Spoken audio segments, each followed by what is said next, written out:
on, sir. Yeah. Okay. I apologize.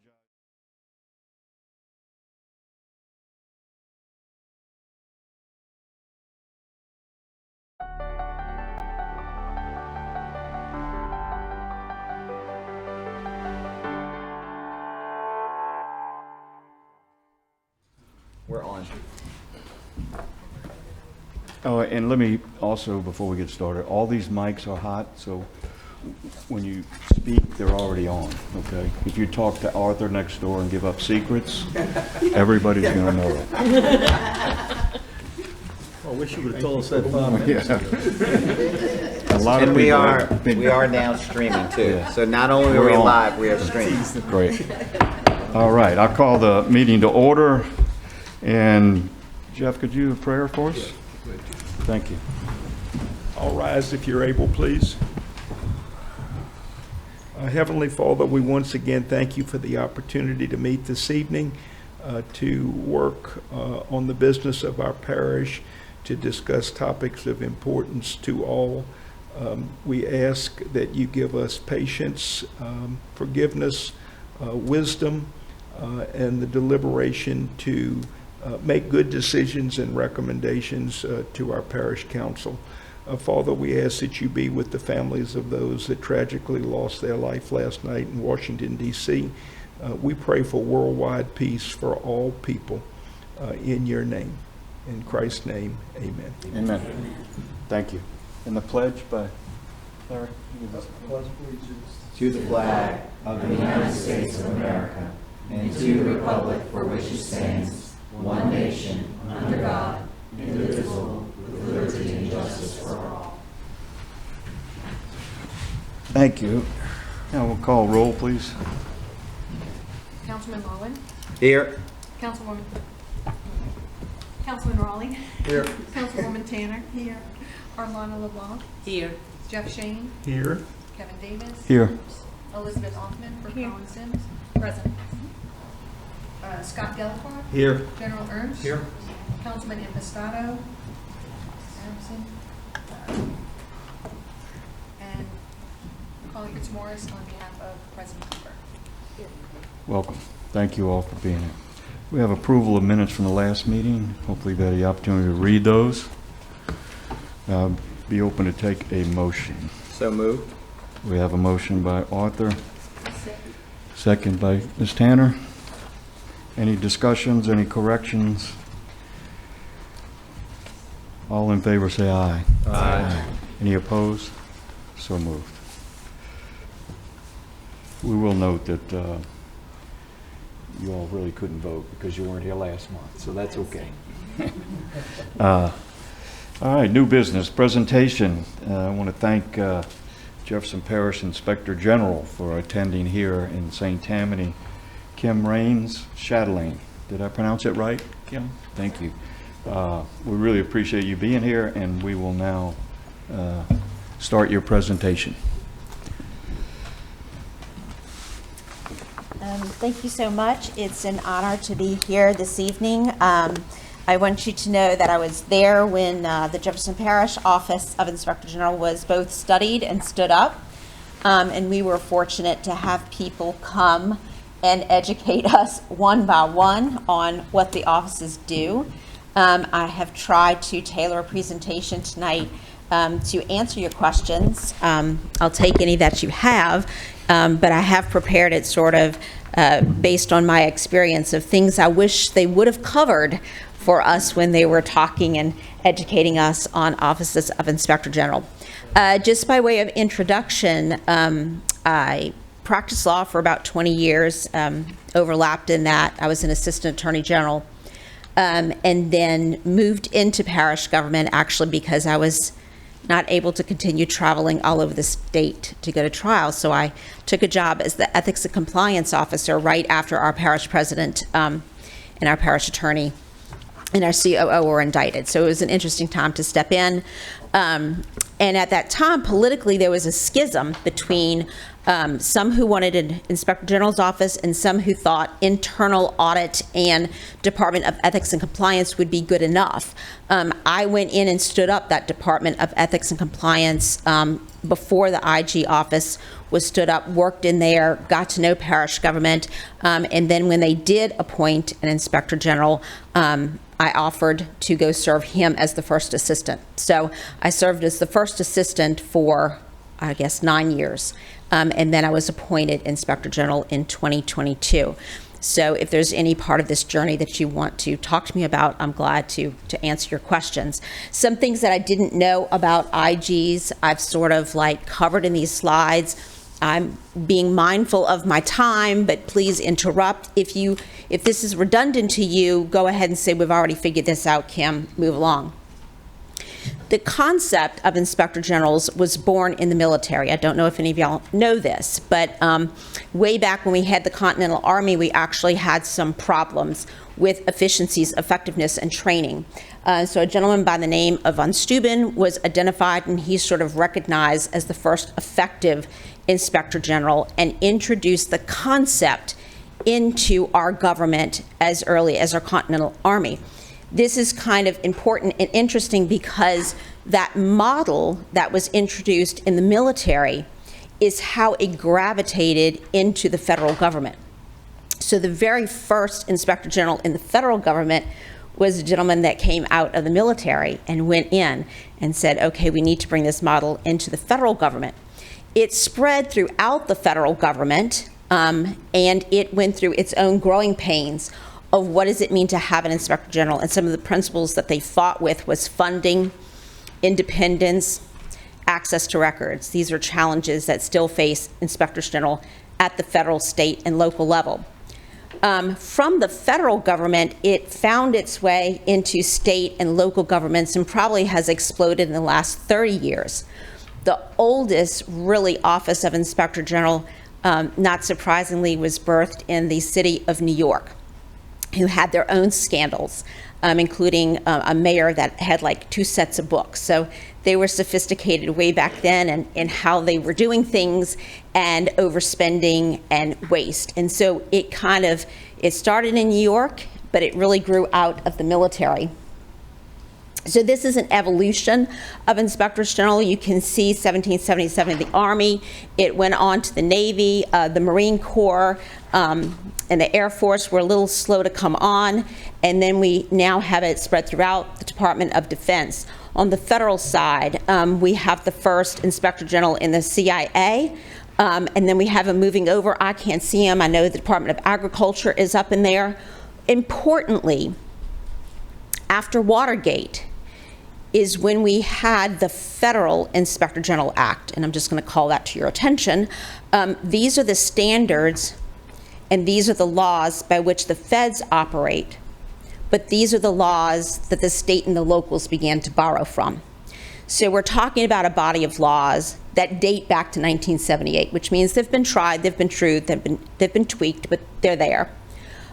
There was a reform in 2008 to the Inspector General Act, and that came about at the federal level because the original IG Act said that Inspector Generals would have access to all records. And some federal agencies that they served decided that they would stop giving the Inspector General records. And they claimed security interest, privilege, confidentiality, pushback to give them records. This was also at or about the time we had the FISA scandals where people were maybe not using their authority wisely. The Inspector Generals were trying to investigate abuse of authorities, and there was pushback. There was some hearings before Congress, and the congressman literally said to the agencies that were pushing back, the IG Act says all records. All means all. But to make it clearer, they did some reform work in 2008 so that everybody would know all really does mean all. And that sort of tension on Inspector General's access, getting to records, getting to the information, that is how we do our work. If we do not have information, we cannot really serve the interest of oversight and accountability. I called your attention that New York was the first, then we have it growing. I cannot give you the exact date of when we got our state inspector general here in Louisiana, but New Orleans set up their inspector general, but it actually really wasn't birthed. Jefferson Parish started its birth in around 2010, and at that time, they went to the legislature, and we now have laws in Title 33 that sets up the structure by which inspector general's offices and ethics boards can be formed in localities. This is a map of where all the IGs are now. If this map showed truly all inspector generals for the Coast Guard, we would probably have some shade of blue in every state, because the Coast Guard also has its own inspector general now. Generally, 73 federals, 109 state, and then 45 locals. So functions of an inspector general. Within the inspector general community, we will speak to each other. If you have met one inspector general, you have met one inspector general. That's it. We're all very different. When I was on the South Shore following New Orleans, you know, independent inspector general, I thought that the inspector general was really independent. We are not really independent. We're a department inside of government, and that's how it's all set up. Jefferson did not get that at first, so when the IG office was stood up and we had dedicated money, they thought they were just like going to cut us a check and we were like going to go off and, I don't know, spend the money however.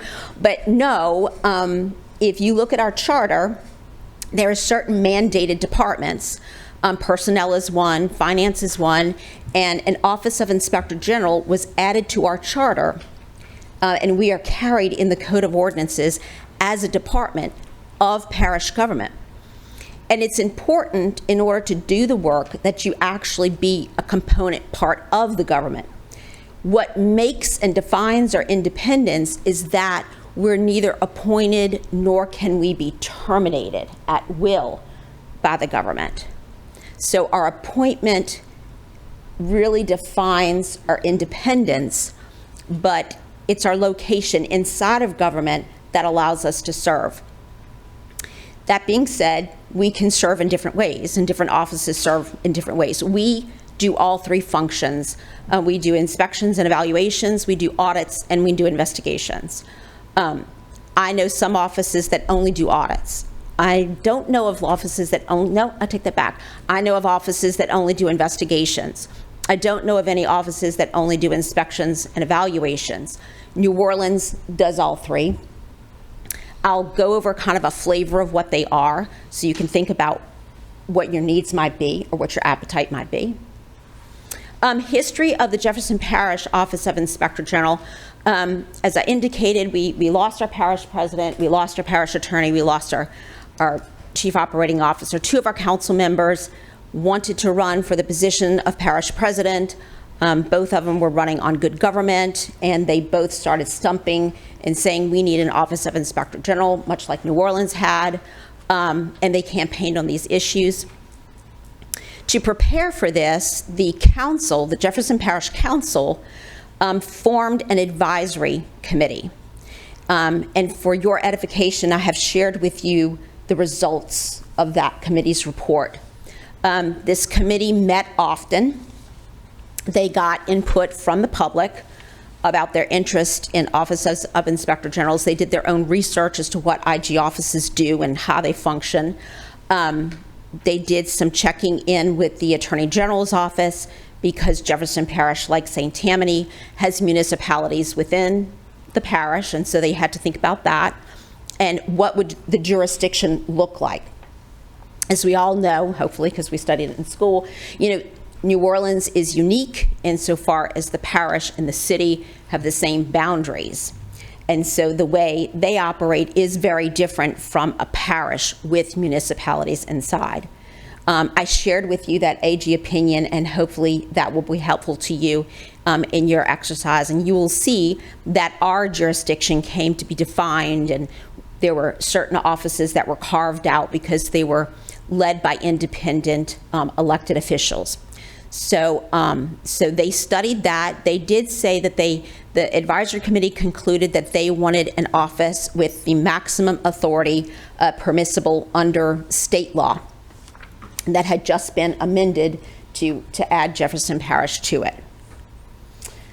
So, what did they want? Endowed with the powers and authority under state law, independent from any office of government, may investigate, and supported by independent and adequate funding. In terms, I kind of bring this to your attention because then you might think which way you want to go. In terms of order of operations, Jefferson Parish was added to the state statute, okay? So period, there's a state statute giving localities permission to establish these offices, so we're in it. The parish council passed an ordinance establishing the office.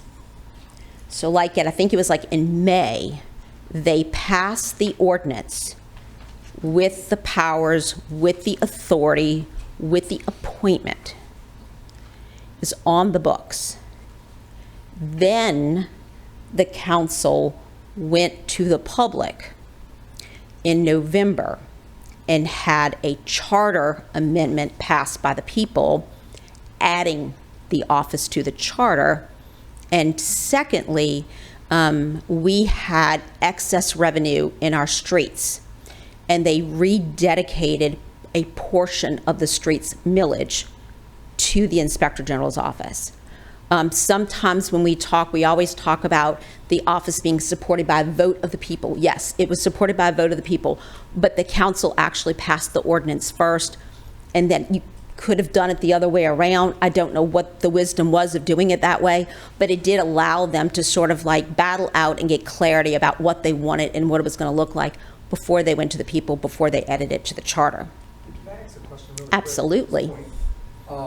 I know it went to the people, which it should, obviously. Was that the only thing on a ballot, charter change related at the time that the public voted, or were there multiple things? It was on the ballot with other issues. Charter change issues, or just other I voting don't- issues, you know?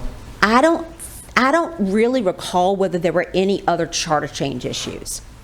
So it's kind of standalone, we think, of a charter change issue. There were- other things that might have been voted on Correct. at the time. There were other matters which would have driven the voters to vote, right? After Yes. federal indictments, Yes. after federal indictments in the parish, multiple officials. Gotcha.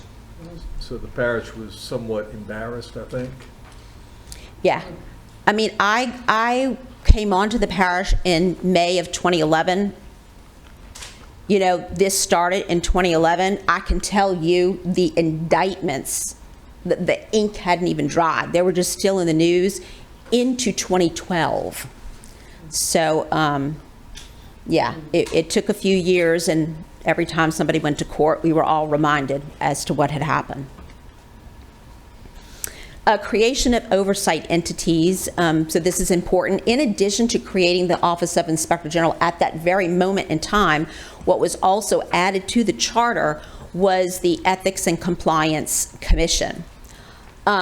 This is a 5-member board. It was modeled off of New Orleans. Our board is smaller than New Orleans. I think New Orleans is 7, but we have 5 members. They are nominated by universities. So the universities nominate 3. The parish president selects of the 3 nominations from the university, and then the council confirms the appointment by the parish president. That gives us our Ethics and Compliance Commission. These are volunteers, professionals. They serve for a set term. And it's this board that actually appoints and or removes the Inspector General. And then similarly, I'm appointed for a term. So I was appointed in March of 2022. I serve a 4-year term. I can only be removed for cause, and then if I'm renewed again, I will serve another term. They met several times. They themselves got educated about the IGs, had the New Orleans IG come speak with them, had the legislative auditor come speak with them. They came to be educated before they made their first appointment. Their first appointment was David McClintock. He served from 2013 to 2022, and I was appointed thereafter. So this is our system of independent oversight, and that is we have an Ethics and Compliance Commission. They now meet bi-monthly. One of their principal responsibilities is to appoint the Inspector General. They also have an adjudicatory power to investigate ethics violations at the local level. If you have a local ethics code, that's what they do. If you don't, they're not allowed to step on the State Board of Ethics code, so it's strictly local. And then they receive reports from me. We share a budget, we share staff, and we share physical space.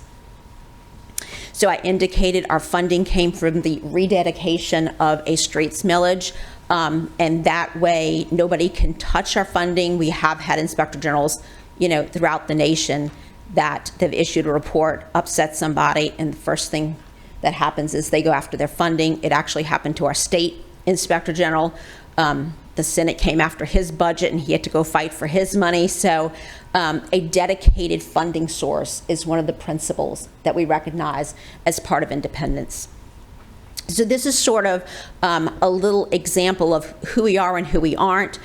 We do not have any jurisdiction over the courts. We do not have any jurisdiction over the assessor. We do not have any jurisdiction over the sheriff or the school board. We have jurisdiction over Jefferson Parish government proper, none of the municipalities. However, if you read the AG's opinion that I shared with you, our jurisdiction extends to allow us to follow the money. So insofar as we are funding, well, then we can follow the money, audit the expenditures, investigate any fraud, waste, or abuse. Would it be only that money that was allocated to that agency? Yes, sir. You couldn't go in and then make a right turn? Yeah, it's not a gateway. Right.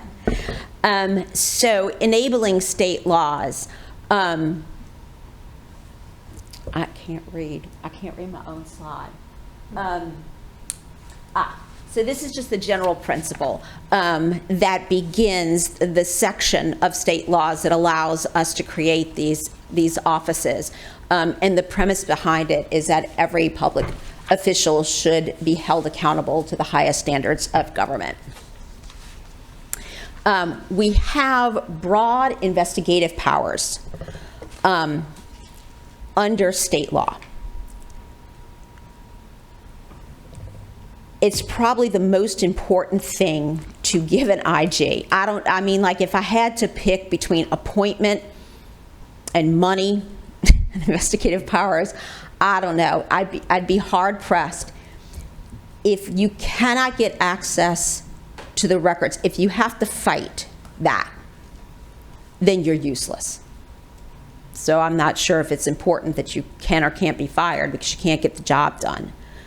Under state law, we essentially we're supposed to have access to everything in parish government, including the buildings, including the computers, including the emails, including the contracts and the software and the inventory. That's what's supposed to happen. I'm just not going to tell you, that's not really what happens. We end up by having to fight certain fights to get access to records. And that has been a limitation on our effectiveness. We find ways to work around it. We find ways to work the problem. Eventually, we'll get where we need to go. And more often than not, two things happen. We find out, number one, there was a reason why they didn't want us to get to the documents. That was a problem. Or number two, people are just scared for no reason. They just get cranked up in their head that we're big and we're bad, and we're not, because we have zero enforcement authority. Zero enforcement authority. All we do is issue reports, lay it in the hands of government, and it's up to government to act on it. But notwithstanding that, our reports are public. All of our reports are public. And so people do get nervous about us and create obstacles. But state law really does set up a system that ensures the success of the office. One of the things that we can get to that's critical is that if there is confidentiality or there's privilege that attaches to any records, we still get the records. We just maintain the confidentiality and the privilege. I would say the number one record that we cross over is personnel files. Personnel files are not public. They absolutely have private information, and you cannot find out whether an employee is committing payroll fraud if you cannot get to their personnel records. You do their time, their attendance, their pay, and their personnel. You cannot find out whether they're falsifying sick notes if you cannot get to their personnel files. So that is something that we can get to. It's confidential. We keep it. Not long after the office was stood up, Jefferson Parish sold, privatized their 2 hospitals. They were in negotiations with national law firms. They went into executive session under a particular provision. We were in those rooms. We were in the executive sessions. They spent millions on consultants, and we issued monitoring memos as the process went forward. Called out issues. Sometimes government pivoted. Sometimes they didn't listen to us. All well and good. You know, it was a transparency initiative on our part. Again, those are situations that involve privilege. Whatever we got that was privileged stayed privileged within our office.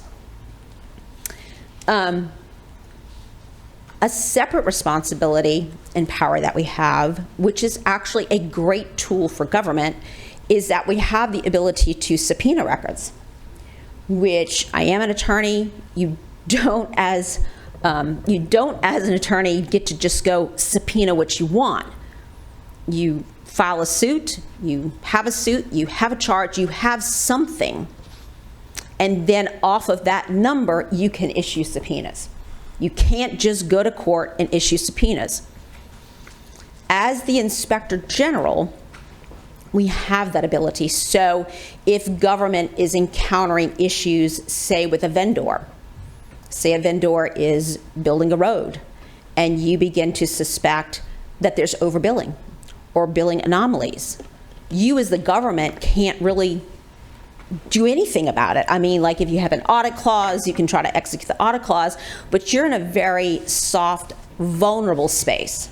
If you bring it to your Inspector General, they actually have the ability to go to court, get a court order, issue a subpoena, and go subpoena records from this vendor to investigate whether or not there's been instances of overbilling.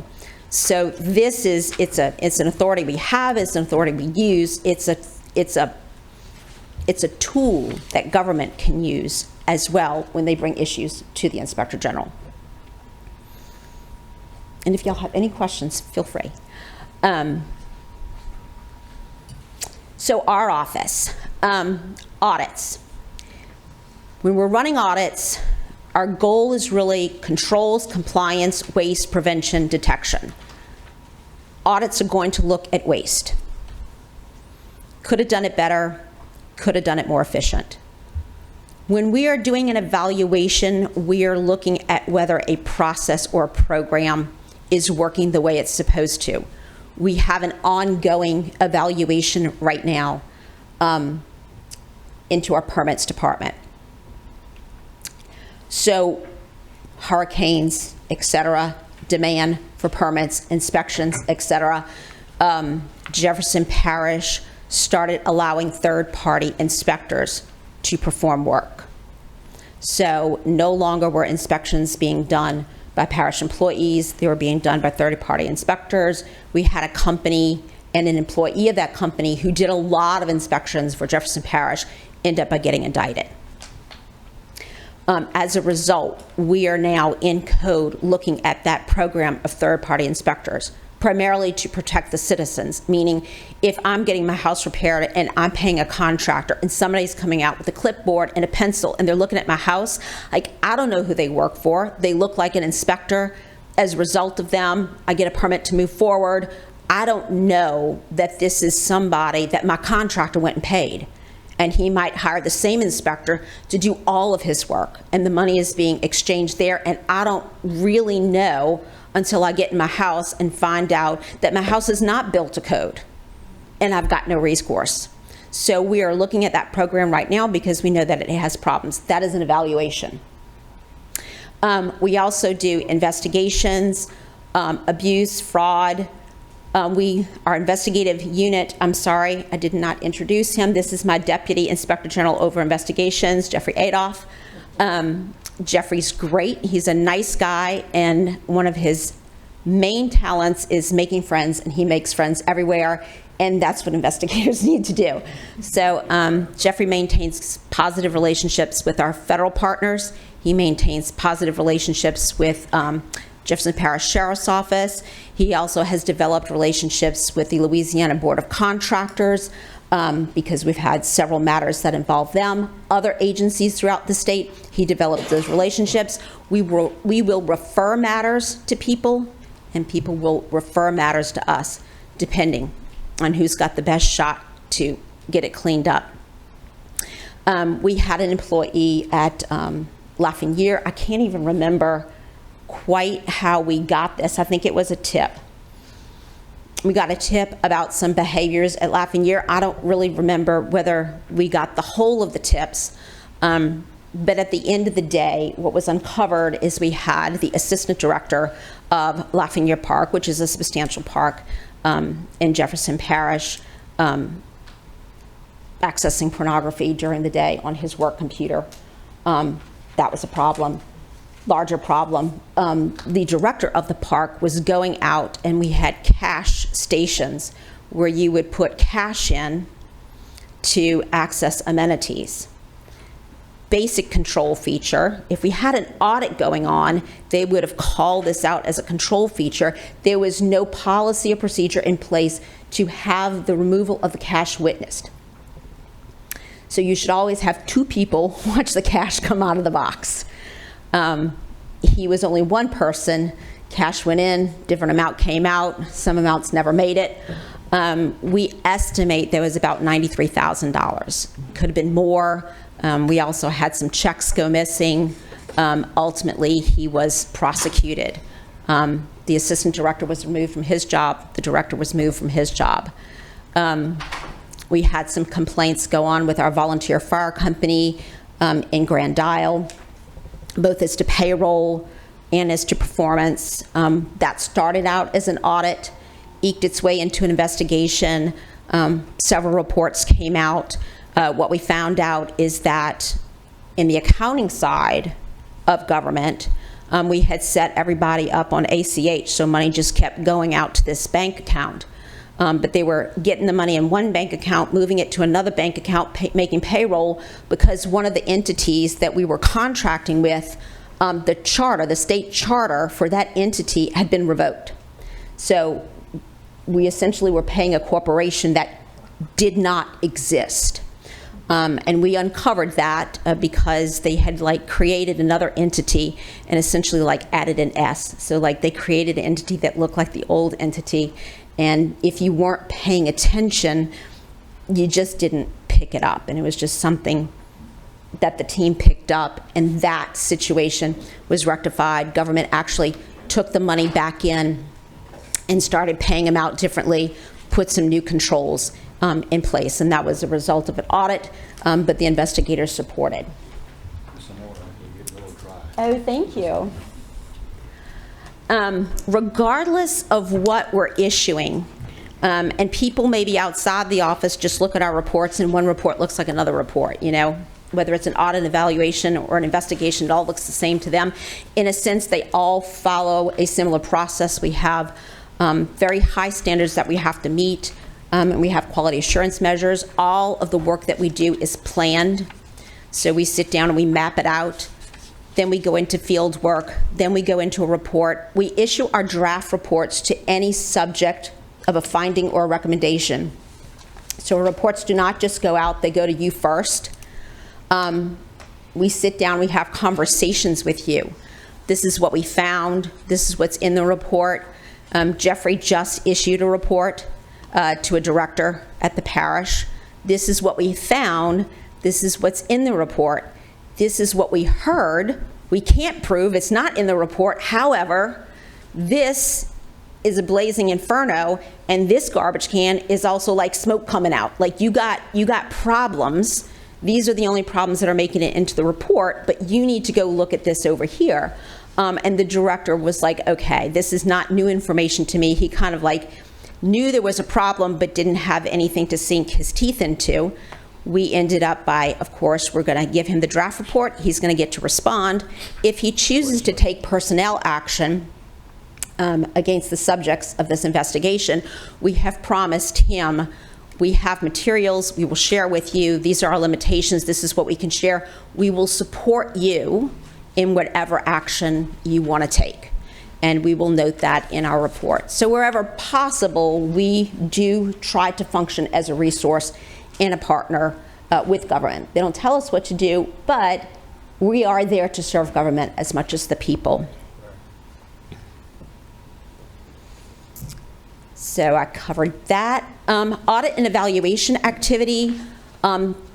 We actually go out into government and we will beginning the process shortly in June. We'll run it from June to July and do a risk assessment across government. Throughout the year, we get tips, information from people. Whatever information we get is cataloged in our case management system. We'll look for trends of any problem areas. And then once a year, we go out and meet. We meet with every council member. There's a lot of y'all, so that would be a lot. But we go meet with every council member and hear their concerns. Is there any areas you're worried about? Is there any departments that you're hearing problems about?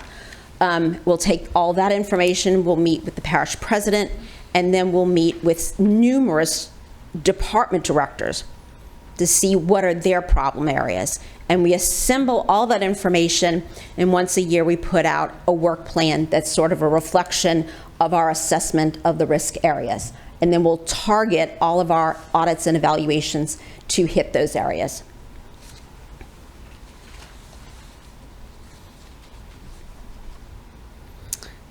Let me just go back. That is our intake. That is a chart that shows where the sources of the information are coming into the office. So you can see most of the information is coming in from anonymous sources. We will get some information in from parish people who will identify themselves, and then sometimes we'll develop our own.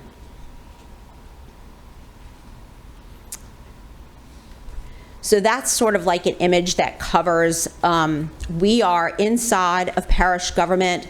We work with federal partners. We also work with state regulatory agencies, and we work with JPSO. When we were new, and even after we were stood up, as we would go into different departments or volunteer fire companies, you know, we don't need you. We had a great audit.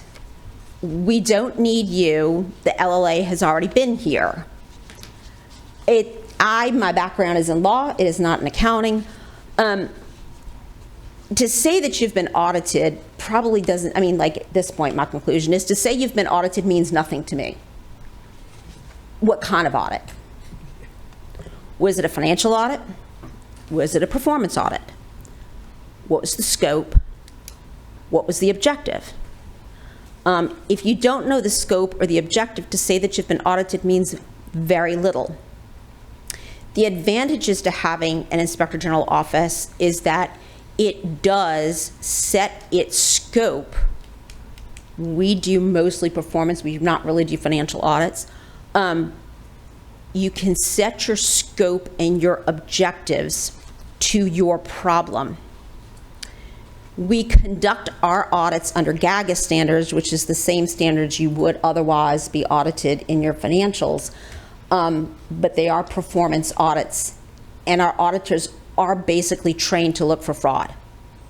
So they're setting their scope and they're drilling down deep enough, in enough detail, reasonably, that if there's a pattern of fraud, they should be able to detect it.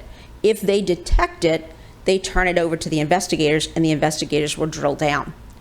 So it's about like, if you're up here in your financial and you pass versus like, well, I'm just going to look at a smaller area versus I'm going to look at a smaller area, I see a problem, versus I'm going to dig very deep and try to discover this problem. We are not like a huge office. We have 10 people. I do try to pay attention to, if we find a problem in one department and we sniff the same problem in another department, we will try to leverage work from one over to the other. So we might spend a lot of time on one subject matter until we think we've like cleaned out everything we can clean out there, and then we'll like go on to something else. A lot of the problems in Jefferson Parish is lack of policies, processes, or controls. If there's one thing I've learned in doing this work, the more controls you have, the easier it is to identify the exceptions and the outliers, and there are your problems. If you have like weak controls, then you're basically living a life of chaos by design, and you're just hoping everything works out. And that's when the problems develop and mature. Reporting activity, I indicated that we give our draft reports to the subjects after they have 30 working days to respond to our reports. Our reports are then published to our website. You can find all of our reports on our website. You can also find my annual report. I am obligated to produce an annual report once a year summarizing what I accomplished the year before, as well as you will find our annual work plans, our risk assessments, so you can see year over year what we were looking at and what we plan to look at. I am a member of the Association of Inspectors General. Jeffrey is also a member. Under the Jefferson Parish Ordinance, in order to be appointed Inspector General, you must be a certified Inspector General by the Association of Inspectors General. This is a national association. I think it's about to have its 30th birthday. As local and state offices were coming online, there was no association and no training and no certification, no way to lock down and formalize both how you should run an office and the credentials you would hold and how you should do the work. So people were borrowing and sort of like going into the federal programs. You can apply to these federal programs to get certified with the federal IGs. It's very expensive. But there was a group of people who were like, we need to do this for ourselves. This association was born. They have principles and standards. These are the principles and standards we run our office by. I am a certified Inspector General. Jeffrey started out as a certified Inspector General investigator. So he was first trained as an investigator. That coursework includes how you get documents, how you document your work, how you conduct interviews, how you request records, what do you do if you come into problems. In 2019, the association stood up a new certification. I was part of the pilot course. There was myself, some federals, some militaries, about 19 of us, and we ran a pilot course to both test whether we could launch inspections and evaluations certification, and we did. And then the association recently brought online a certification for general counsels of Inspector General offices. Sadly, she was a sweet gal. The Atlanta Inspector General came into a bit of a problem because she had subpoena records from banks, which we can do. But she had not followed certain disclosure requirements. I can't remember why I know about these disclosure requirements. It was something I did know about. I came to the office. I was, I think as an attorney, I was a jack of all trades, a master of none. That's kind of the attorney you want. And so I knew about a bunch of little issues so as not to step into trouble.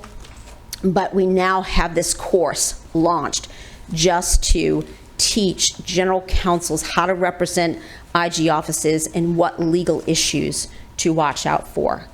Every 3 years, a team of people that I do not get to pick come to our office and comb through our files, and we go through a peer review. We just had ours in September. So our ordinance requires us to submit to a peer review conducted by the Association of Inspectors General. We had, let's see, somebody from Florida, somebody from Detroit, and maybe Chicago. Was it Chicago? Detroit? Chicago. So we had 3 people come in. They tell us, like, give me all your policies, give me all your procedures, give me all your intakes that you've opened, cases that you've closed, give me a list, and then they send it back and say, have these files ready and sitting on the conference table. And they just come in and peel through our records to make sure that the work that we're doing is supported. And if we don't fall within those standards, well, then they have a gentle conversation with us. So we did pass peer review, and we have passed several peer reviews since the office was stood up. The Ethics and Compliance Commission meets every other month. Whenever I issue a report, they are briefed on that report. If they have questions about the report or our methodologies or our scope or our objectives, they will discuss that in a public meeting. I mentioned the peer review. In addition to the peer review inside of our ordinance, there is also set up a Quality Assurance Review Committee. That is a committee of 3. And the members are, 1 is appointed by the Ethics and Compliance Commission, 1 is appointed by the parish president, and 1 is appointed by the parish council. And these 3 happens to be gentlemen, serve. They will come around once a year, look at my published reports, and they themselves will issue an annual quality assurance review, giving an opinion on the quality of reports that we have done. And they're about to release their 2024 report, because we're in 2025, so they have reviewed me for 2024. They are meeting next Friday to publicly present the results of their quality assurance review of the offices. Challenges. Challenges to IG office. Independence is always one. Access, I said, to people and to records. Reporting obligations and corrective actions. And scarcity of jurisprudence. In terms of government doesn't do well, and we can just follow this on the national level. It does not do well when it fights with itself. You know, you can't go sue. The president does not sue Congress, although at this point maybe it might happen.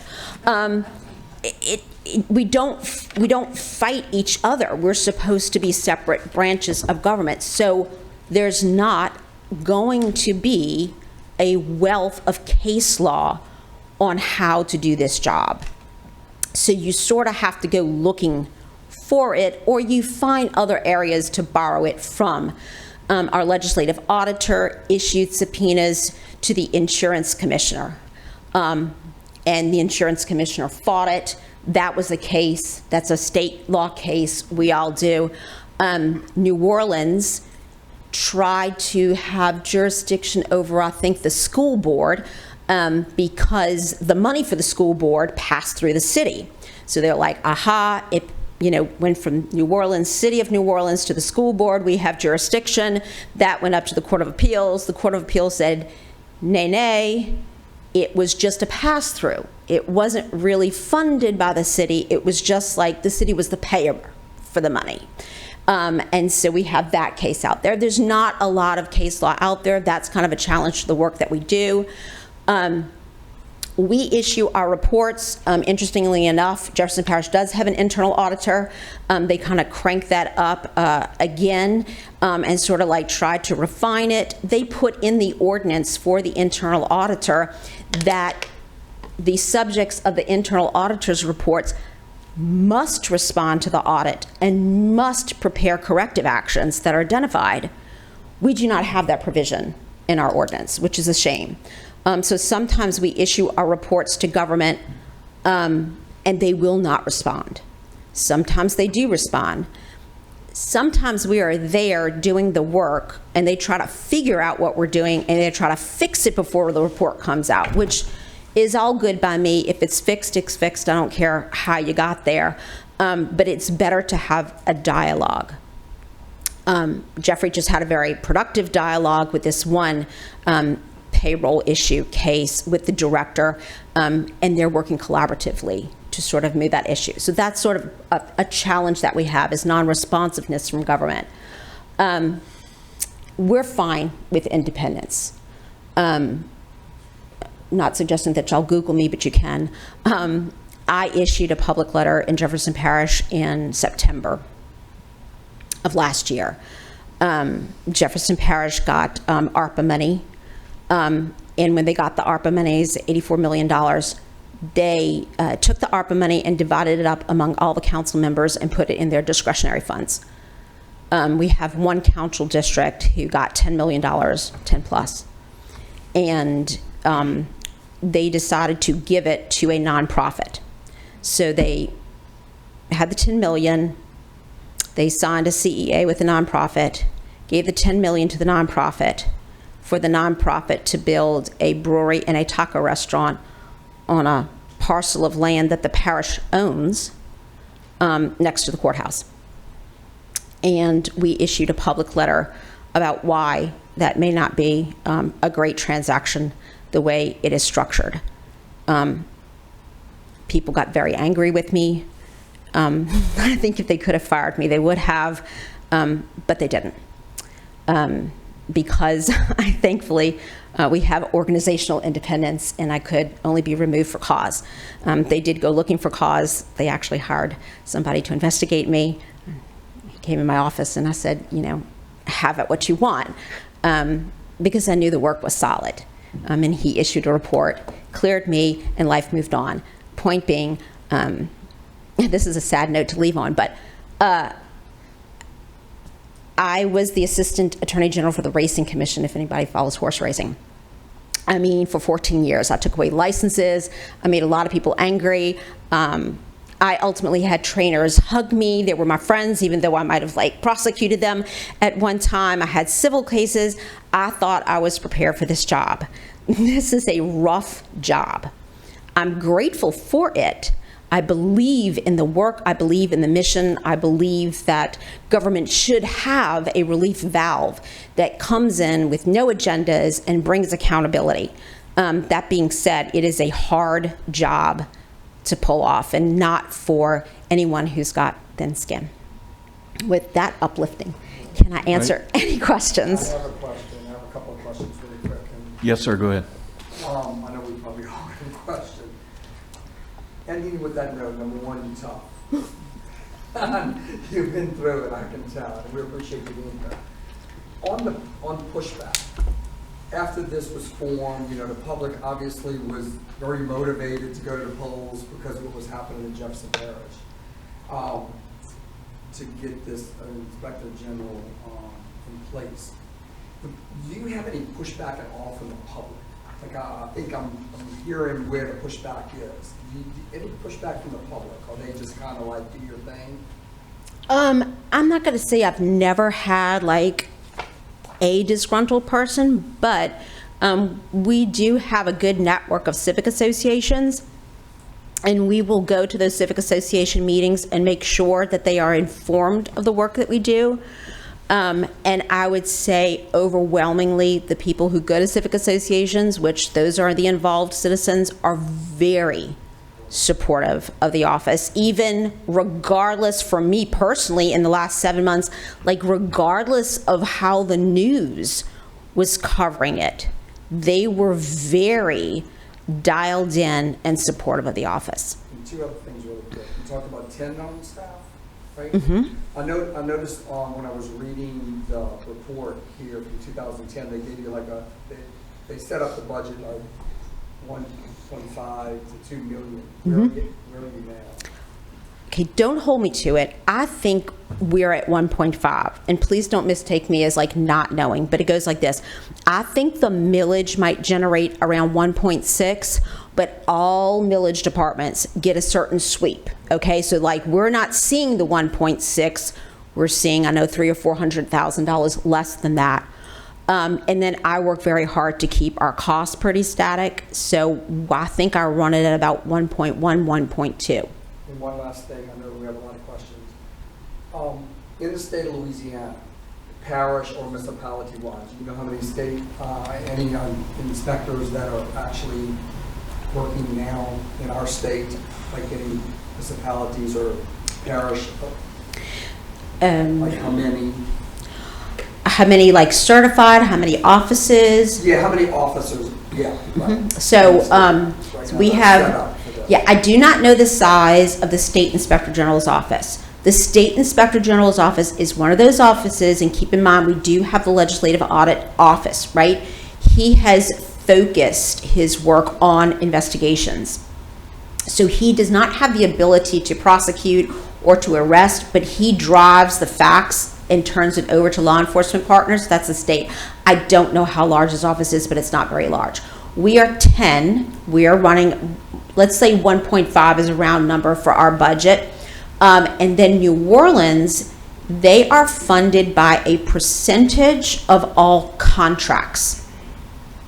So however many contracts the city puts out and spends like that budget, they are a percentage of that expenditure. Their budget is about 3.5, and their staff, when they're staffed at full capacity, is 26. So structurally, they have the Inspector General, a First Assistant Inspector General, a Deputy Inspector General over 3 divisions, audit, evaluations, and investigations. They have a general counsel inside, they have outside counsel, they have IT and admin support. Conversely, for my 10, there's myself, there's 2 deputies. Each deputy has 2 persons working for them. We have 1 admin, and we have an IT guy. So, I might have not made it clear, but I appreciate that information. As far as the Inspector General office, is there, how many other parishes maybe have one? There's just Jefferson and then Orleans. municipality-wise, that's probably on the low, no, okay. That's, thanks, appreciate you. Just bouncing off of that, so you mentioned there's 45 local IG offices nationwide. Is that like county level? So we would call local anything not state. Okay. And there are, like, you can go to Texas and like the Office of Children's Services might have an Inspector General. So that's why they're very different. But when we say local, we're talking either a city or a county or some arm of government that's local, not state. So is there like significant opposition to counties or parishes having, I mean, it seems like 45 like nationwide, that seems like a really low number considering how many counties and parishes there are. California has a good, robust system. The state of Florida has the most advanced Inspector General system. And then it kind of depends upon, like Chicago has more than one, meaning they've got an IG over parks, they've got IG over school, they've got IG over the city, but then it's the city of Chicago, right? So they have their own history. Atlanta just went through their Inspector General. They're looking for a new one. So I think the municipalities are driven by, I think, your big cities that would have those areas. But then there's some areas in Florida that aren't very big, that don't have big budgets, that also have Inspectors General. So when I say it's a very wide range. Mr. Lawson. So just to build off of Councilman Rowling's question, if we were to create the framework and have the voters do it, we would actually be the 4th parish, because Baton Rouge has the framework, but they have never activated it. And for my colleagues, Orleans created theirs in '95, didn't activate it until after Katrina, I believe. 2006. Yeah. So we could theoretically create it, get the voters to create it, but never actually call for an Inspector General or appoint one until a future date. Yes. Right. And then we'd be number 4. Martha? Go ahead, Jeff. John? Oh, go ahead. Jeff? Kind of along that same subject, are you aware of any municipalities or parishes in our state that have attempted to create an Inspector General system but have failed with the voters? I am not. Although I, in all honesty, have heard about the desire to have one over here actually for quite some time. So I don't know if that was rumor or fiction or fact, but I would say St. Tammany. Yeah, do you hear that in the more populated that have maybe closely associated suburban areas, for example, Shreveport, Bossier, Monroe, Lake Charles, Lafayette, Alexandria. What is the mood, if any, that you detect about Inspector General discussion in those areas? I would almost expect, and a little bit surprised, we don't get more bubbling up around Lafayette, because Lafayette saw a lot of population growth after Katrina. You would expect it in East Baton Rouge, but maybe I'm not shocked, because then, you know, we've got the Capitol going on there, so there's a lot of like mixed revenue going on in that area. I'm not as on top of Shreveport, maybe as I once was, but you know, it's been a couple of years since I've been up there. I think they were having their own struggles economically. So I would tend to look at it like in areas where there's adequate diversification, increase of population, and the government has just reached a state of maturity where it has a desire to facilitate future growth. And if the government has, which was Jefferson Parish, if it has any moment in which public trust has been compromised for any reason, then there is an appetite. If you want to know like the trick, I don't personally know of any local inspector general that was not birthed because somebody got indicted. Right. You got it. One last thing. Thank you for coming. I've listened to a lot of presentations through the years, and this is as good as I've heard. Thank you so much. I second that. And thank you for your perseverance in the job. You have come under fire for a reason that I believe was supported by the general public. And a lot of people over here were thinking, what the heck? How does this add up? How is this right? So thank you for your perseverance, and I second what Jeff, I think everybody here said. This has been a phenomenal educational experience. Thank you so much. Would you not also probably agree, it's fairly new? I mean, even in Jefferson, 2013, it's not that long ago No. that it was kind of birthed.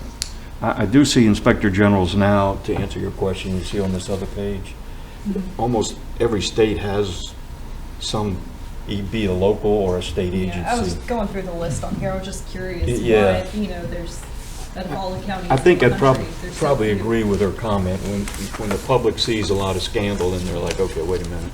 When they see federal Unfortunately. indictments involving public funds, Right. and New Orleans has seen that, Yeah, we've seen that, yeah, 3 parish officials. yeah.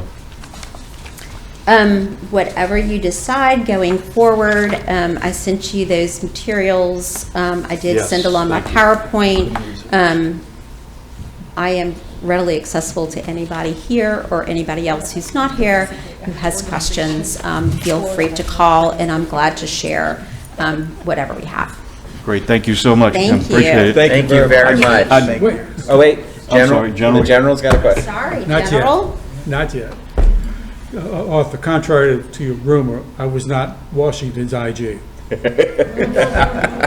Close. And you were Again, not, I echo, thank you. But I was an Army IG. It's a detail job, so I understand a little not bit in about the business. 1770. And I understand No, that he's the first you do IG. not make a lot of friends. And a lot of times people treat you like you have leprosy. You got to walk around with a stick with a bell on it. A couple of questions. You're funded at $1.5 million. Do you have any appreciation that you can share with us of the return on investment on your $1.5 million? What you save for the parish, return to the parish, and so forth? I should know the numbers off the top of my head. We keep track of every dollar that we have questioned, and it far exceeds our budget. That's, you know, we have gotten some literally revenue paid back to the parish, not a lot, but we have identified the areas where there's waste. The challenging part of the job, and I think in your job y'all had a lot more enforcement authority over those commands that you could bring about change. We deliver it to government. You know, if government decides not to act on our recommendations, the waste continues. So it's a struggle. But certainly the waste that we have identified, which we post on our website, I think our question costs are north of 26 million. And I don't know if I'm wrong, Jeffrey. And then we have identified costs for fraud. Independence, which is mostly, I think, universally accepted as a key ingredient to the effectiveness of any IG. Do you get any pushback from elected officials or government officials in Jefferson Parish over the fact that you're independent? Absolutely. I could answer that. The last thing is assistance visits or help to public entities. Do you all also do that outreach? If an entity has got a challenge that they're working through, I think the Orleans Parish IG helped with the airport construction, all right, and it saved a lot of money for the city. Do you all do that kind of work? We absolutely do. And I can tell you, like, my personal moment of pride and thought, I've just won my award, is we have 13 volunteer fire companies. And firemen are passionate about their fires, and they're passionate about their independence. And we went into those volunteer fire companies and audited all of them. And firemen are not necessarily businessmen, they are firemen. We found problems with like every single fire company there was. So there was a period of time in which the firemen just hated me. They did not know me, had not met me, but they hated me. And for whatever reason, I can't exactly put my finger on it, there was just a change, there was a shift. I mean, I was trying, but one finally realized, like, we will come help you. We will come help you. And once one realized it, another realized it, and all of a sudden we were not the enemy of the volunteer fire companies. We were like, oh, the Inspector General will come help us with our policies. So when I was having my moment of fame, and the council people were coming after me, there was at least 2 fire chiefs who came and said, you may not like what she has to say, but she treated us fairly, and you need to let her do her job. And I thought, for somebody who suffered our work and suffered our criticism to speak up and say, try listening to what they're doing, that meant a lot. So yes, I'm a very firm advocate of outreaching, and that's to any department in the parish, any director in the parish. If we got the bandwidth, I want to help. Yeah, that's an indirect way of saving a lot of money. Absolutely. Yeah, well, thank you. All right. Anybody else got a One last question. I would just assume that if you identified and waste or fraud, mostly waste though, I would say that once that stopped, then that factor would have continued. That's like, it's almost like a multiple into the future. It's like, look, I found out y'all are wasting $1 million a year in this department. Since y'all stopped that practice, well, that's basically $1 million every year into the future that the government has now that they didn't. Yeah. Yes, and we do track our statistics just that way. Right. I just have another question. How exactly do you receive your tips? Or, you were talking about the fire district. How exactly did that come about? We receive them always, literally always. So we receive them through email, we receive them through telephone, we receive them in the mail, like United States Post, the thing you can't track. We'll receive them that way. And we receive them in the parish. Of course, our best tips come from inside, and we will receive phone calls from people on the regular that says, we did not have this conversation, you need to go look here. And we take their information, we take very seriously keeping their identity anonymous, and we go find a way to look at something without ever revealing the person who brought us the tip. So I really like the fact of what you said, as far as, I think you mentioned it in your presentation, that a lot of the cases that you find is lack of policy and procedure. That's in that gray area. that's it. Okay. That's it. Any other questions from members? I can't see in the audience. This is a time when we usually will open it up. If you all have any questions, feel free. Any questions for Ms. Shadley? None? Where's your office located? We are located about 6 blocks from the Yenny building.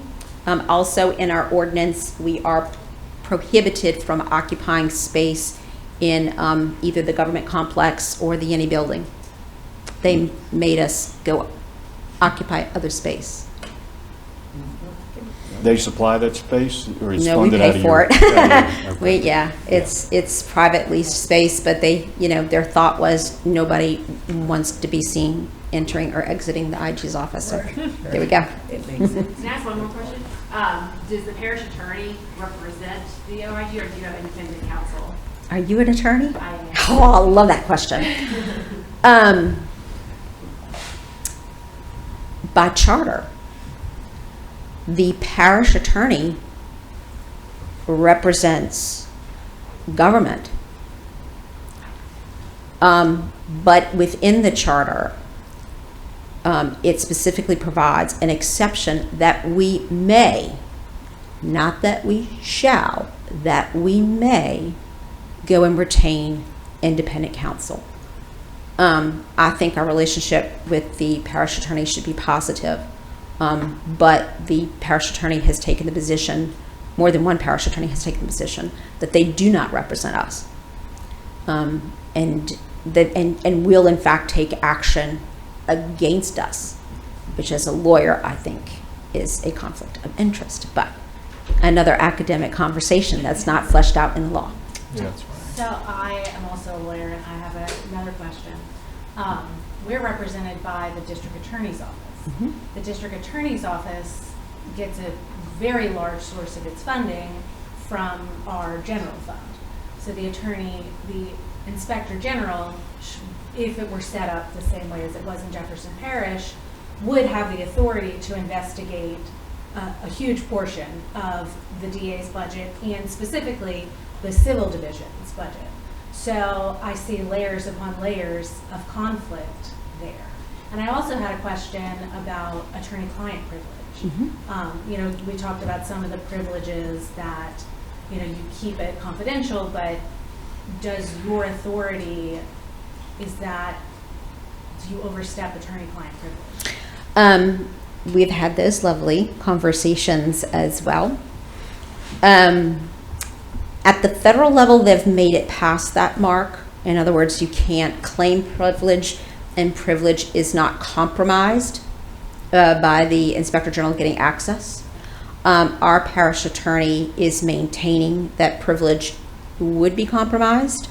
However, our parish attorney also maintains that, her client is the director of Parks and Recs. I represent the director individually, which I do not think is consistent with the role of a government attorney, who I believe has a higher obligation to the organization and not to protect the individual. But that's we go back and forth on that one. Okay. I'm just speaking practically and honestly.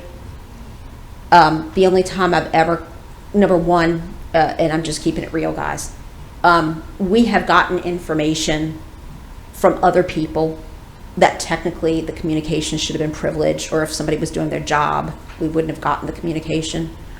They like to claim attorney-client privilege on any email in which the attorney is on, which they're copied on everything, so that's a little bit ridiculous.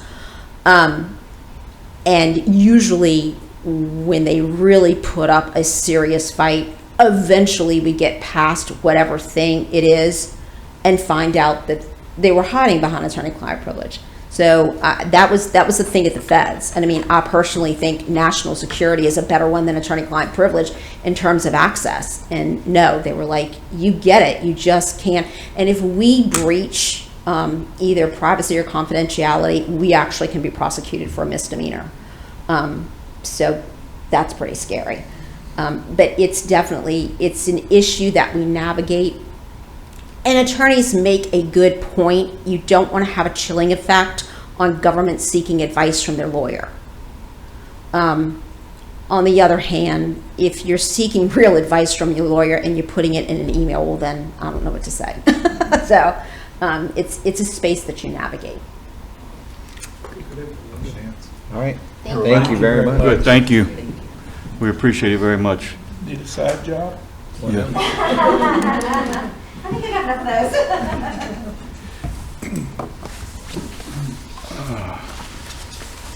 All right. We will now go on to additional discussion of the current government pros and cons.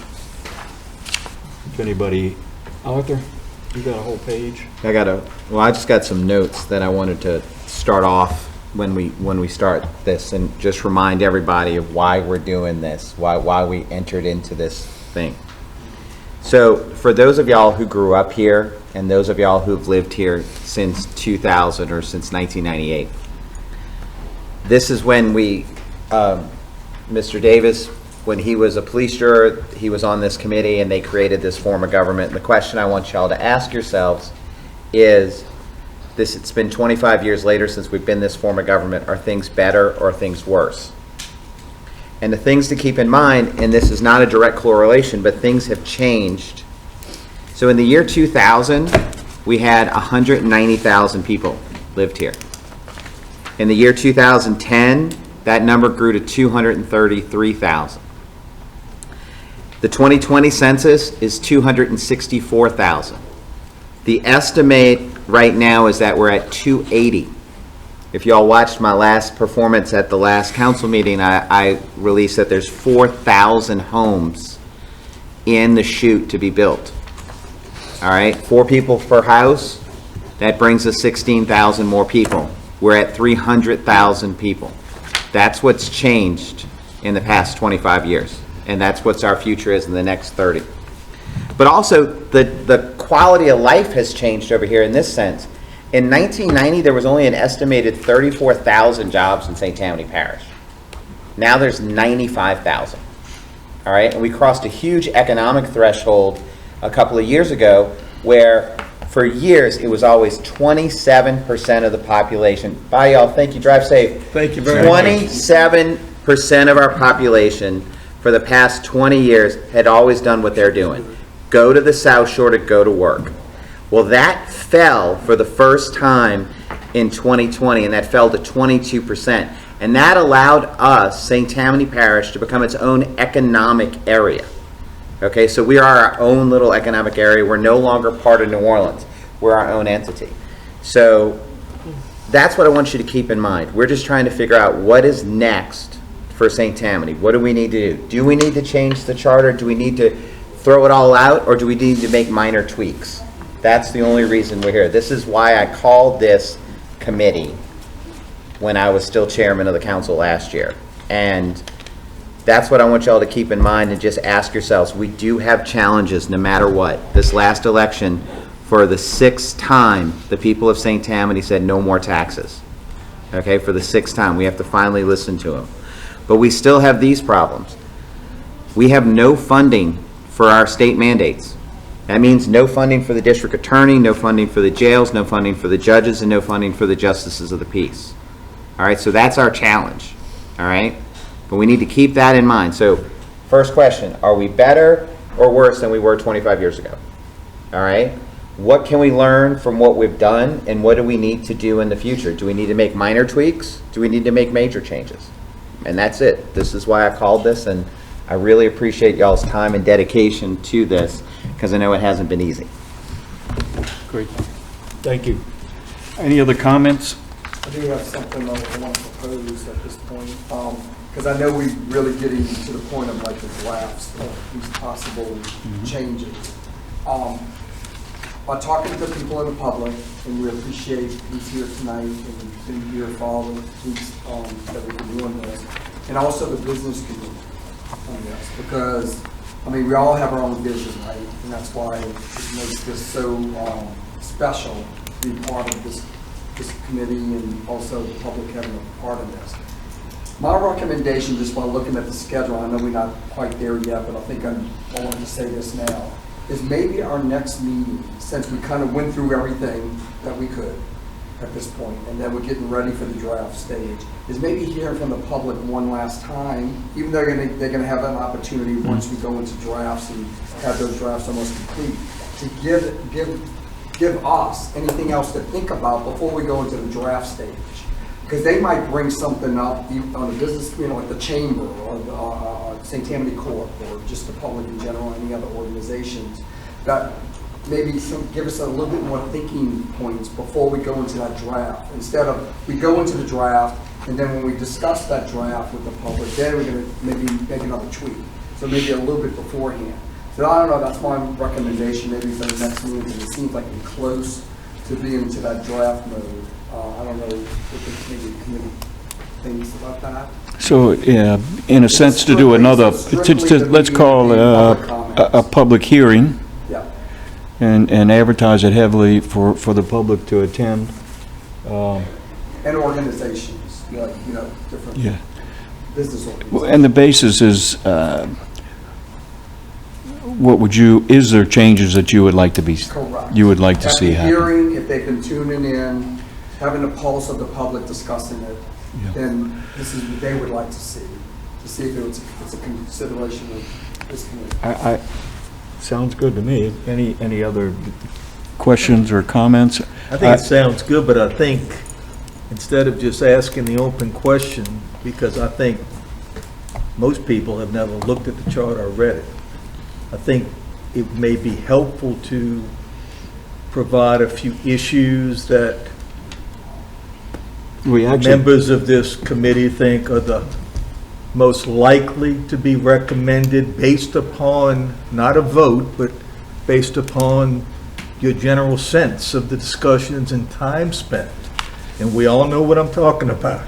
There's probably 5, 6 issues that I think should be.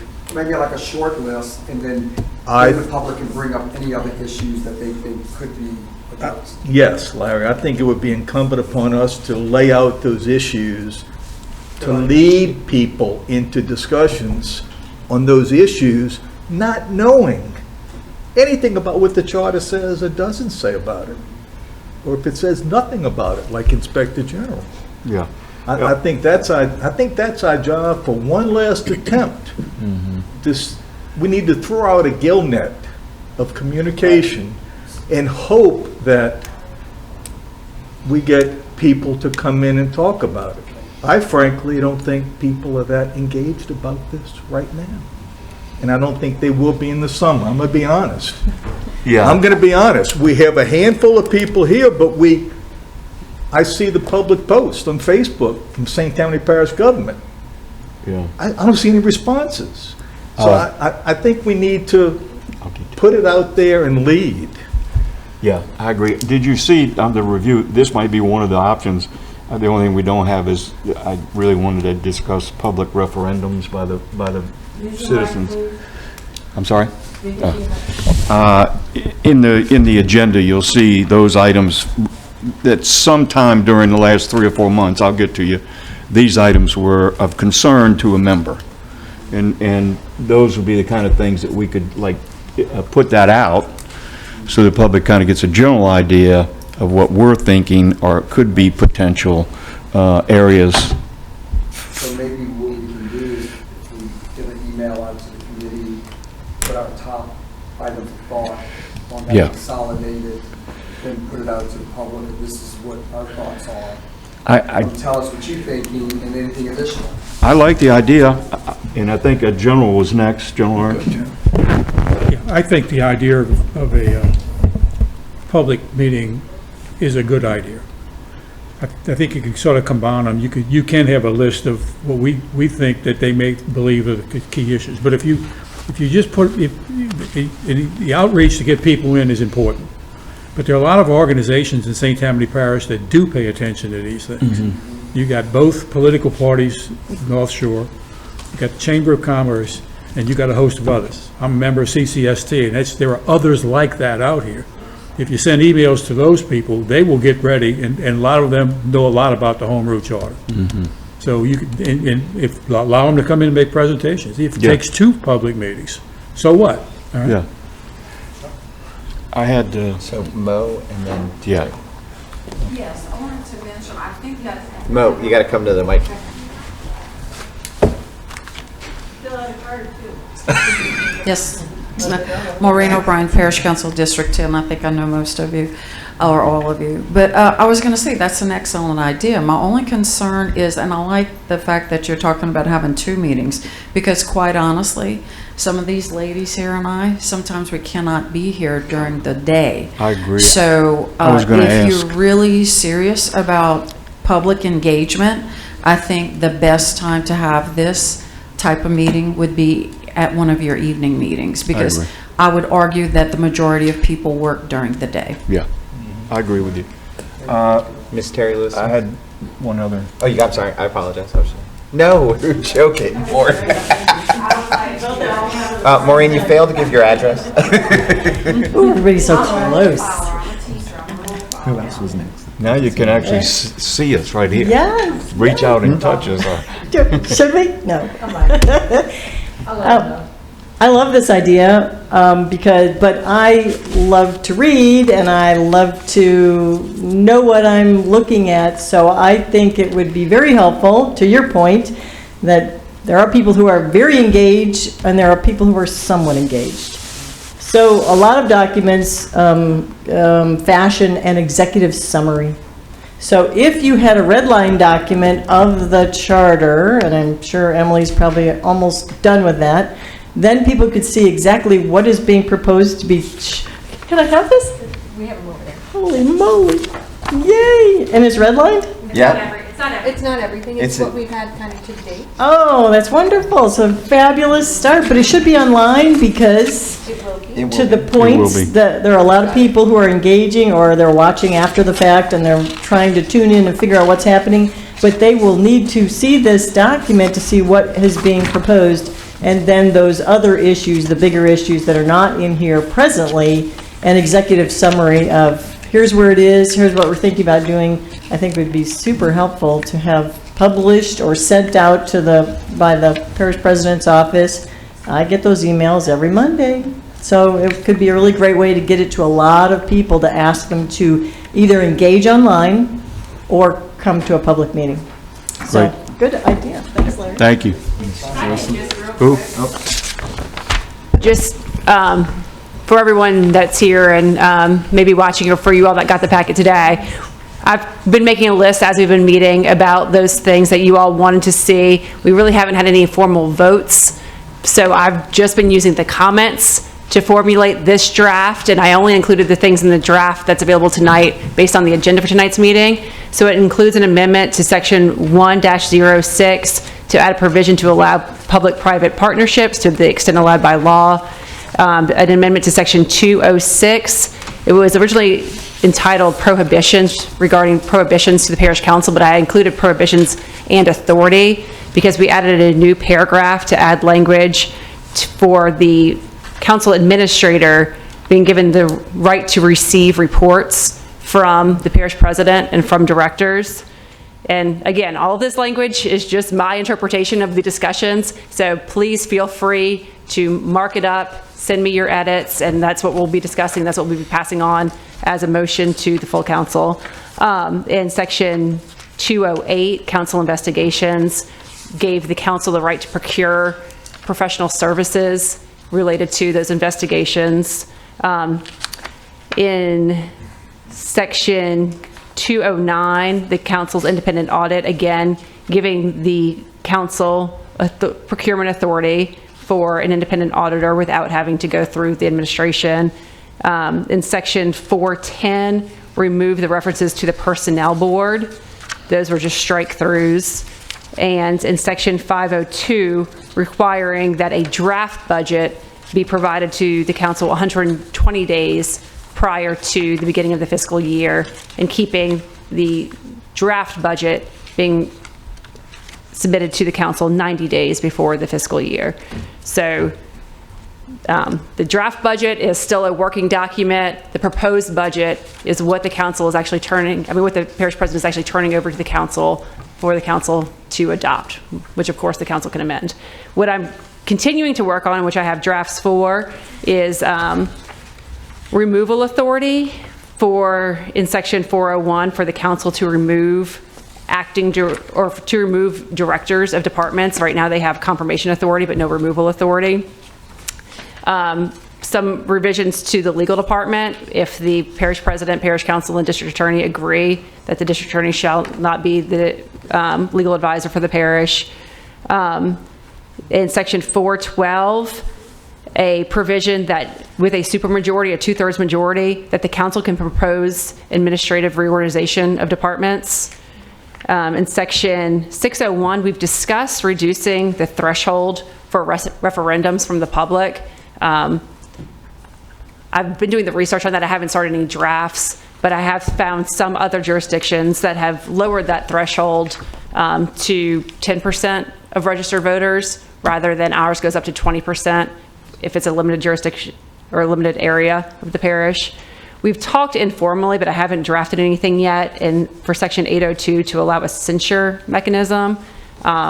So that's just, I have that on standby, but I haven't really drafted anything. And then I have another note for section 806 for greater clarification for which boards and commissions can be abolished or dissolved, or just basically more clarification on which boards the parish council has authority over and which they don't. So just want to make sure everyone knew what we are working on. Of course, the big things too are adding an Office of Inspector General. I do think that what Jefferson Parish has in their charter related to their Office of Inspector General is a good model that we can use. And then the form of government is something that I believe can be discussed in a white paper potentially, but really if that's going to shift, the entire charter is going to change. It's going to be a substantially different charter if we're changing the form of government. So just wanted you all to be aware of what I'm currently working on and what has been provided to date. Very good. Thank you. If we could have those just... Question. General. Ms. Kubiana, will you send that to us digitally so we can use insert comment to get our comments back to you? Sure. Okay.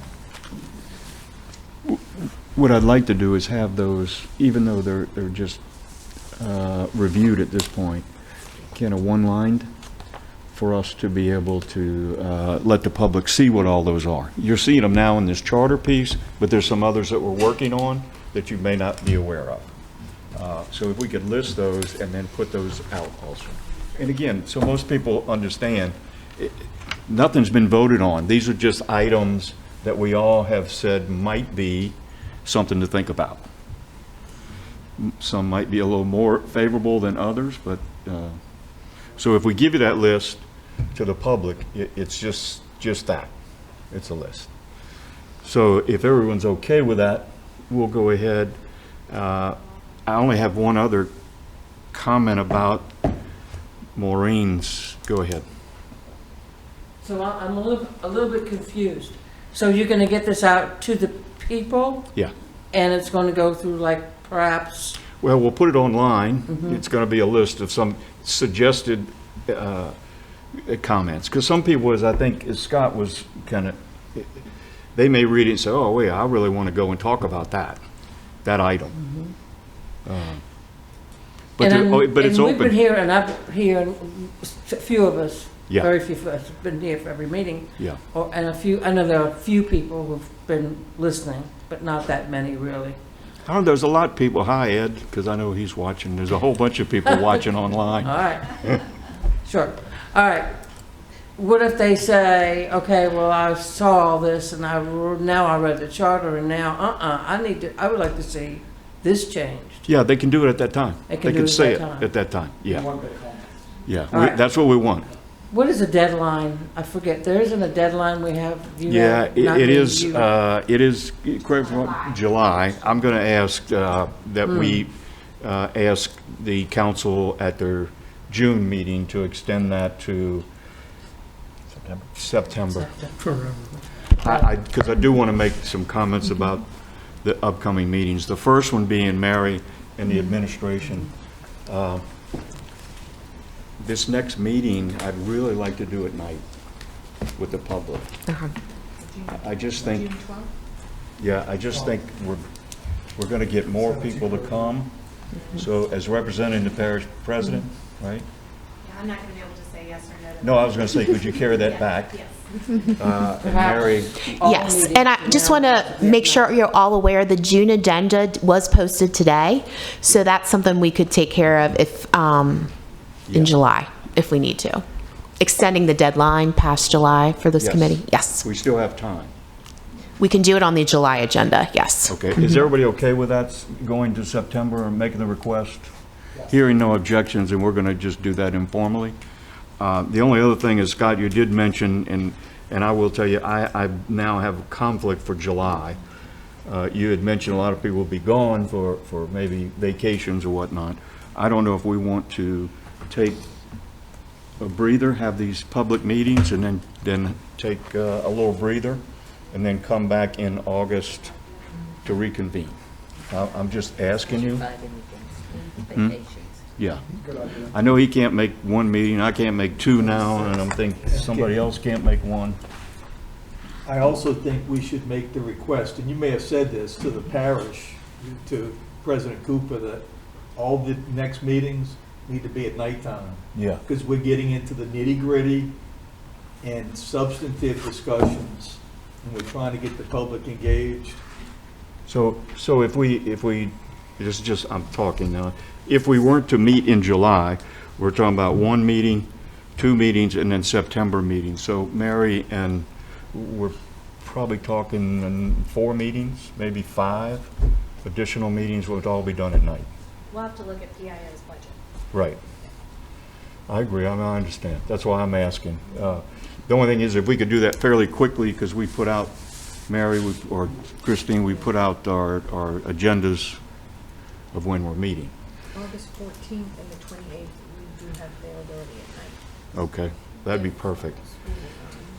August 14th and the... The 28th. Okay. 28.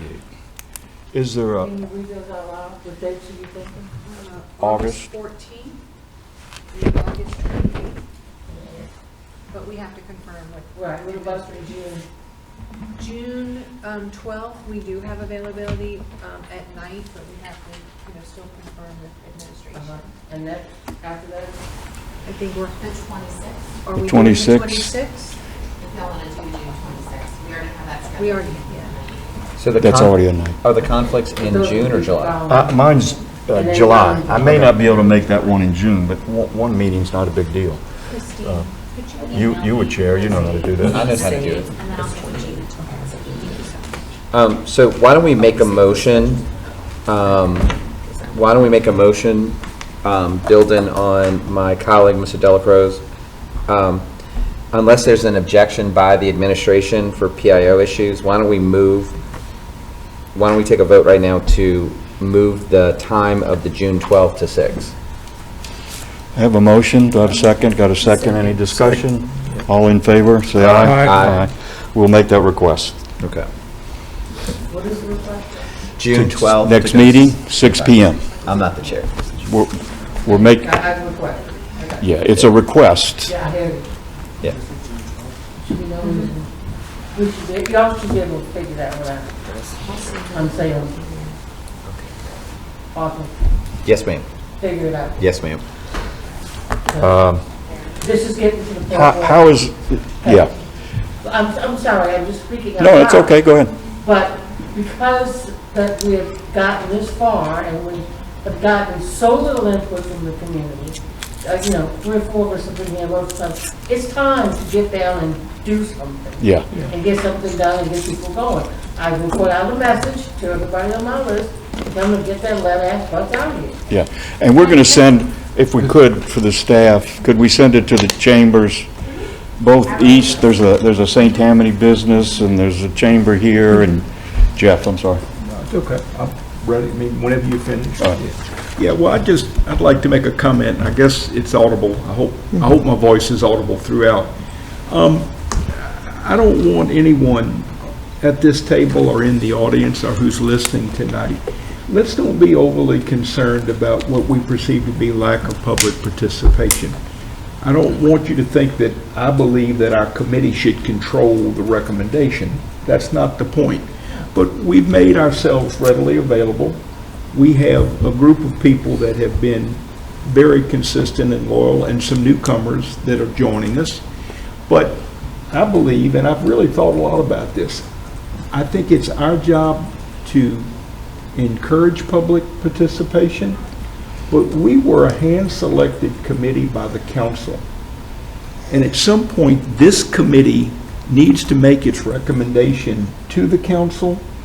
The time for the constituency, it's not going to be by chance. They're going to show up when the council starts deliberating and discussing this. That's when the rubber hits the road. This is not even a commission. We're a committee. So again, I don't want anyone in the audience or the public to think that I don't want the input. That's not what I'm saying. But we need to go about our business, come up with whatever our committee recommendation is, and kick this thing to the council. Because I really believe that that's where the rolling up of the sleeves is going to be. And I think you're going to get more interest from the public. Think about it. It's like going to a work session knowing that the body can't vote on a matter, but coming back the next month to that same body knowing it's the night that a motion can be made and there's going to be a vote. Where do you think you're going to get the most attentions and the most passion? So I think you've got a good outline.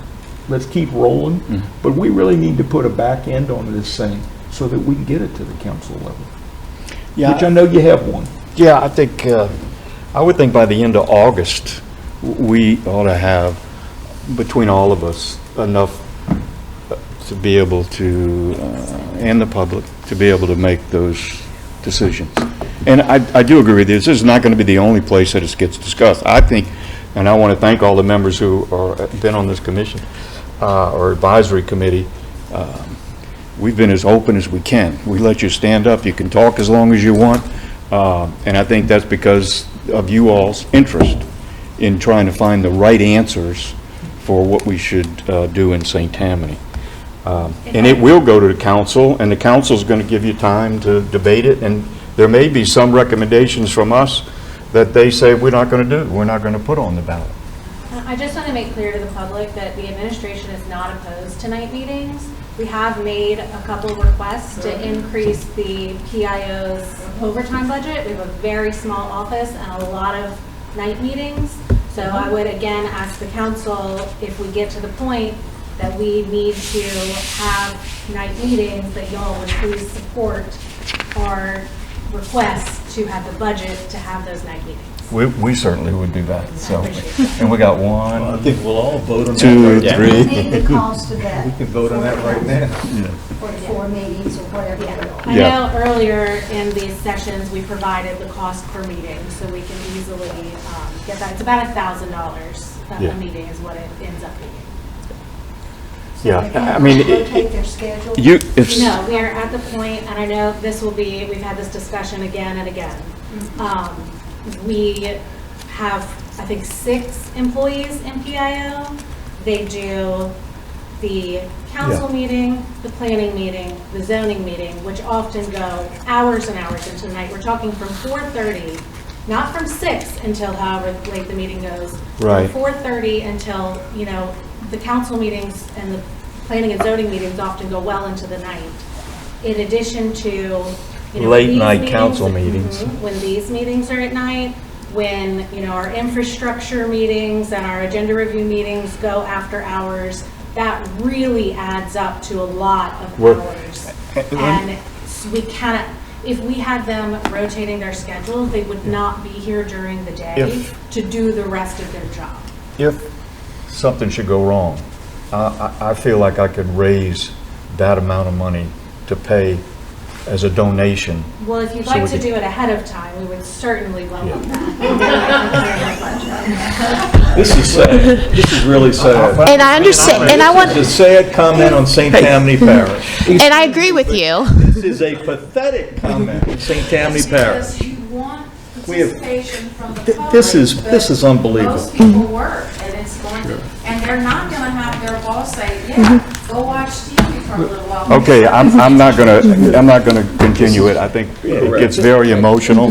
Let's just move on, but my thing is, if it's a problem, if somebody can let me know right away, I think that we could find $1,200.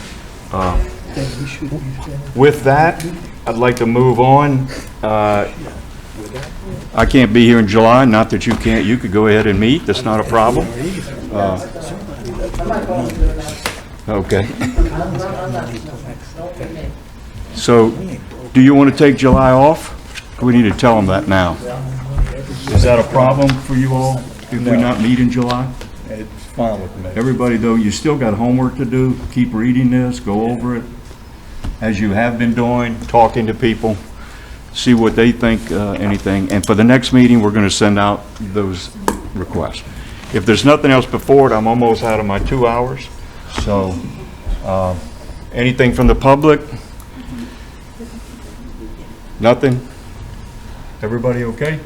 I would just like to say we had the most attendance ever. Yeah, thank you all. Thank you for everybody who came. Thanks for the And new folks. Oh, no, hello to the no, public. no, I would like to- No. For the record, when we talked about council changing, council Oh, do we have more makeup, we had, Yeah, we it did. was. 20 people. Oh, that's right. It was the most people. The chambers we've were ever here, had. I remember, yeah. The record will show that. Does anybody have a problem for the next meeting? I can't see anybody because I'm so short. Can we go back up here? That is an IG. Because we're not going to be motioning and debating. Somebody had a bad idea. We wanted to be close to you. He can find it. Well, I can't see anybody to know what's going on. All right, I'll accept the motion to adjourn. Motion, second. All in favor, say aye. We are adjourned. Thank you. This is